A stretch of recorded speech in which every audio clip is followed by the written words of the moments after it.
আসসালামু আলাইকুম। কেমন আছো সবাই? অধ্যায় ৯ শতকরার ৯৪ পৃষ্ঠা ও ৯৫ পৃষ্ঠার কয়েকটি সমাধান করব।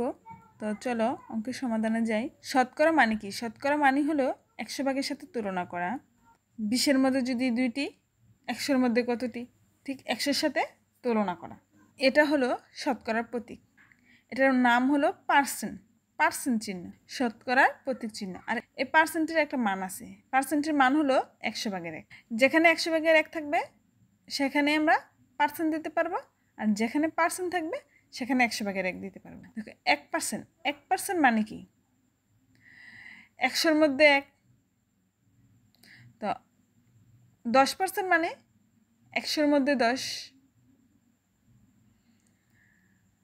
তো এরকম 20% মানে ১০০-এর মধ্যে ২০, 30% মানে ১০০-এর মধ্যে ৩০, 60% মানে ১০০-এর মধ্যে 60। শতকরার বিষয়টা হলো এরকম, ২০টির মধ্যে যদি 4টি হয়, ৬১-টির মধ্যে কতটি হবে? তো আমরা এটি কীভাবে বের করব? ২০ ভাগের 4 সাথে ১০০ গুণ করে দেব, তাহলে কি আমরা ফলাফল পেয়ে যাব। এখানে দেখুন নিচের শতকরাগুলোকে ভগ্নাংশ ও দশমিকে প্রকাশ করি। তো ১ নম্বরে এখানে দেখো 60%, মানে এটা একটা শতকরা চিহ্ন আছে সাথে, এটা শতকরা। এই শতকরাটাকে আমরা ভগ্নাংশ করব। 1% থাকলে ১০০ ভাগের ১, 10% থাকলে ১০০ ভাগের 10, 60% আছে মানে ১০০ ভাগের 60। 60-এর সাথে এখানে গুণাকার আছে ১০০ ভাগের ১, ঠিক আছে? পার্সেন্টের মান কি ১০০ ভাগের ১, গুণাকার আছে 60-এর সাথে, আমরা যদি এটা গুণ করি তো ১০০ ভাগের 60 হবে। 34% মানে ১০০ ভাগের 34। পার্সেন্টের মানটি দিয়ে আমরা যদি গুণ করি তাহলে ১০০ ভাগের 34 হবে। ভগ্নাংশ প্রকাশ করতে বলছে, আবার দশমিকেও প্রকাশ করতে বলছে। দশমিকে প্রকাশ করব মানে আমরা ১০০ দ্বারা 60কে ভাগ করব। তো উপরের সংখ্যাটা কি ভাগ করি, আমরা নিচের সংখ্যাটা দ্বারা উপরের সংখ্যাটাকে ভাগ করি। তো এখানে 60 তো ছোট সংখ্যা, তো দশমিক দিয়ে একটি শূন্য দিতে হবে, তাহলে ১০০ দ্বারা ভাগ যাবে। ৬ ১০০, ৬০০।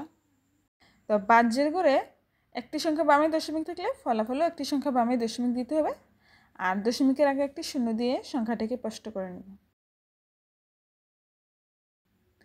তো এটা ১০০ ভাগের 34, মানে ১০০ দ্বারা 34কে আমরা ভাগ করব।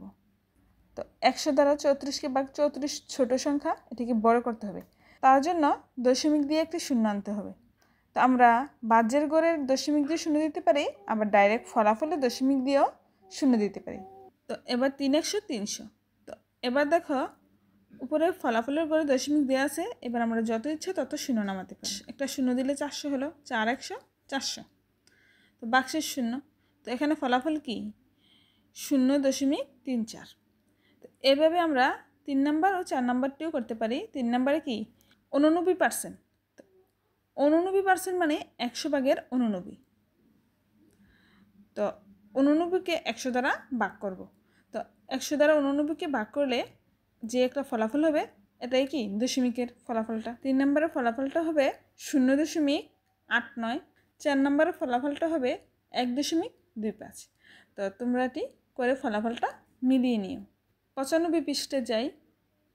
নিচের ভগ্নাংশ ও দশমিক ভগ্নাংশগুলোকে শতকরা প্রতীক পার্সেন্ট ব্যবহার করে প্রকাশ করো। শতকরা প্রতীক কি? এটা হলো শতকরা প্রতীক, পার্সেন্ট চিহ্ন।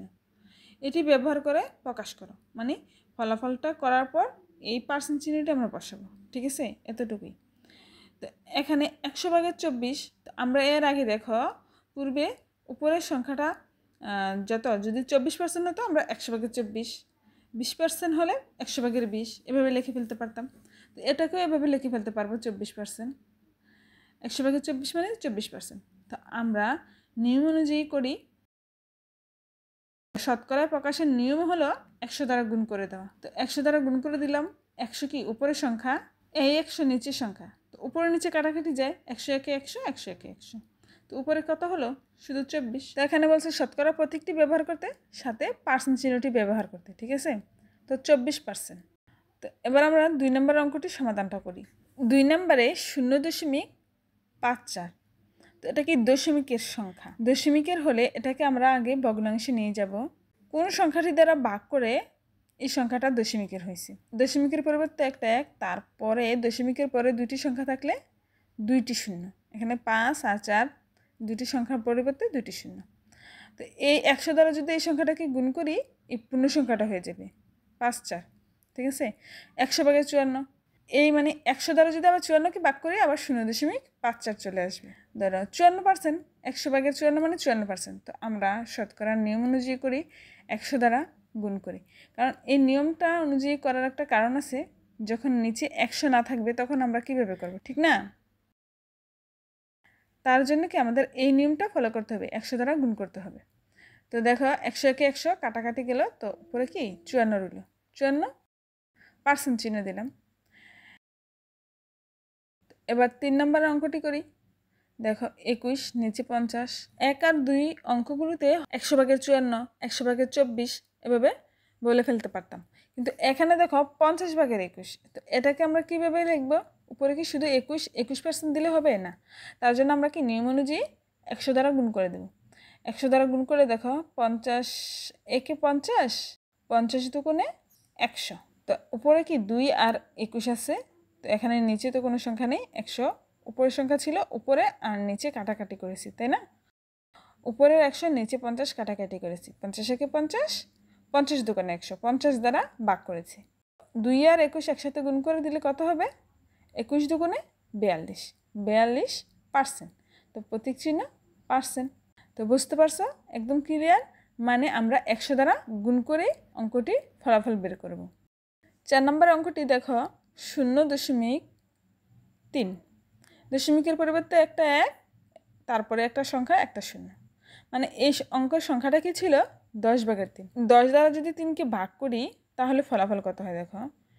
মানে ভাগ যাচ্ছে না, তার জন্য একটা দশমিক দিয়ে একটা 0 দিতে হবে।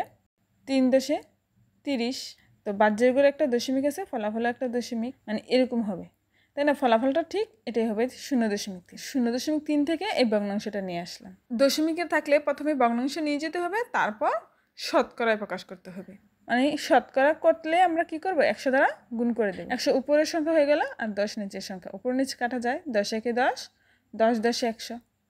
এই 100 কি উপরের সংখ্যা, নিচে আমরা 1 দিতে পারি ভগ্নাংশ আকারে লিখলি, ঠিক না? তো পূর্ণ সংখ্যা সবসময় উপরের সংখ্যা থাকে। তো উপরে 3 আর 10, 3 10 30। এটার ফলাফল হলো 30%।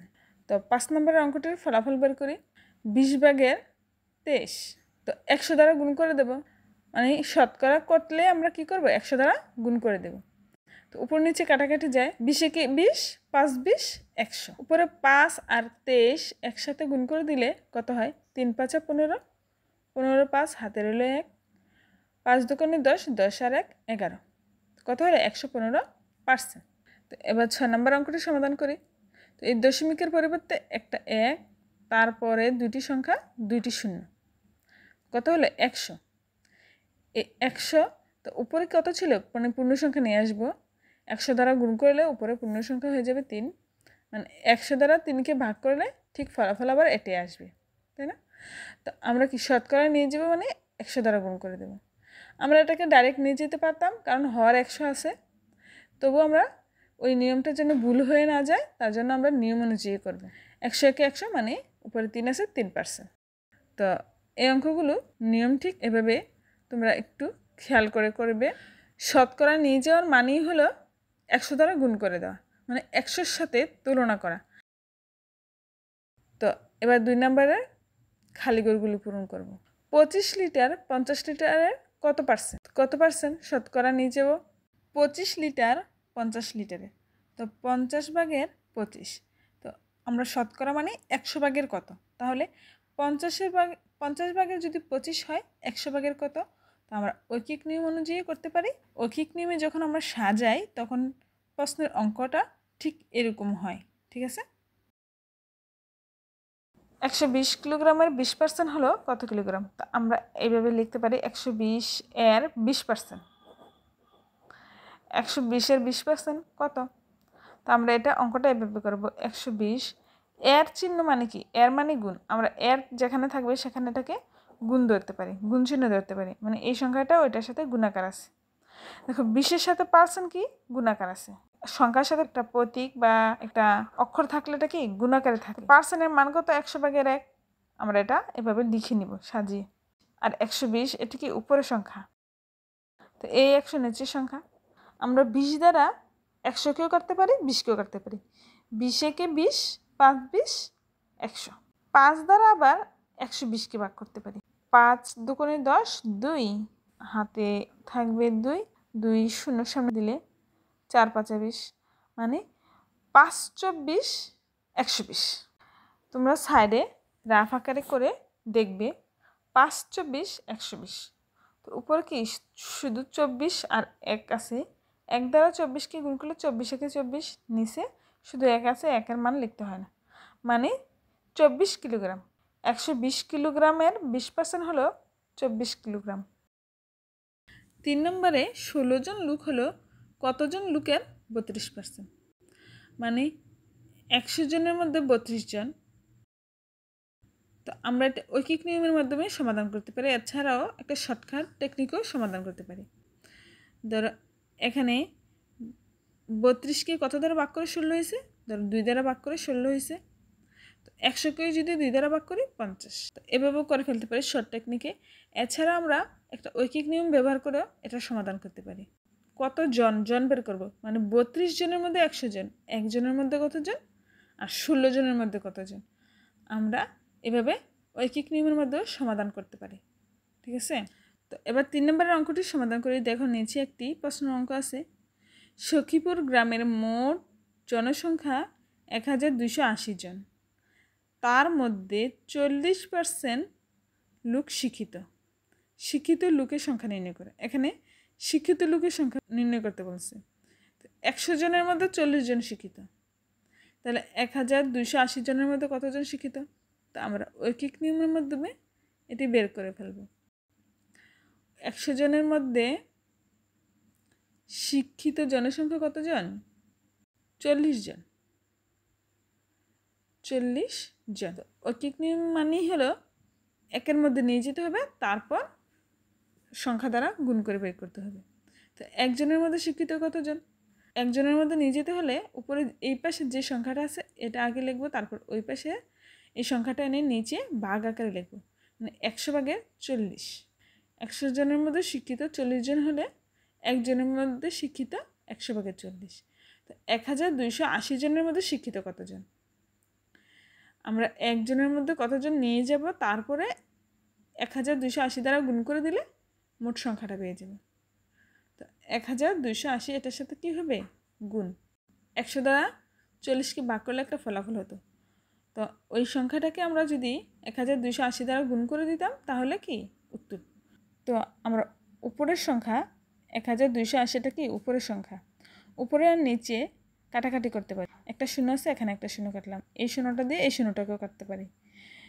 যেখানেই শূন্য থাকুক সংখ্যার লাস্টে শূন্যগুলো কাটাকাটি করা যাবে, কিন্তু মাঝখানের কোনো সংখ্যার মাঝখানের শূন্যকে আবার কাটা যাবে না। ঠিক আছে? তো উপরে 4 আর 128 আছে, নিচে 1। তো 1-এর তো কোনো মান নেই। 4 আর 128 একসাথে গুণ করে দেব। 4 আর 32, 32-এর 2 হাতে 3, 4 দোকানে 8, 8 আর 3 11, 11-এর 1 হাতে 1, 4 একে 4, 4 আর 1 5, 512 জন। তো সখীপুর গ্রামে মোট কতজন লোক শিক্ষিত? 512 জন লোক শিক্ষিত। তো অশিক্ষিত কতজন যদি বলতো, তাহলে 512 জন বের করার পর আমরা কি করতাম? মোট সংখ্যা থেকে 512 বিয়োগ করে দিতাম। বিয়োগ করে দিলে কি অশিক্ষিত লোক সংখ্যা কতজন তা বের করে ফেলতে পারতাম। তো আমরা কি একটু প্রশ্নটা ঘুরিয়ে ফিরিয়ে পেঁচিয়ে আসে, আমরা একটু খেয়াল করলে সমাধান দিয়ে ফেলতে পারি। একটু মনোযোগ দিয়ে অঙ্কগুলো দেখবো, মাথা খাটাবো, তারপরে অঙ্কের সমাধান করব। ঠিক আছে? অতএব গ্রামের শিক্ষিত লোকের সংখ্যা 512 জন। ভিডিওটি যদি ভালো লেগে থাকে অবশ্যই ভিডিওটিতে একটি লাইক দিয়ে চ্যানেলটি সাবস্ক্রাইব করে যাবে।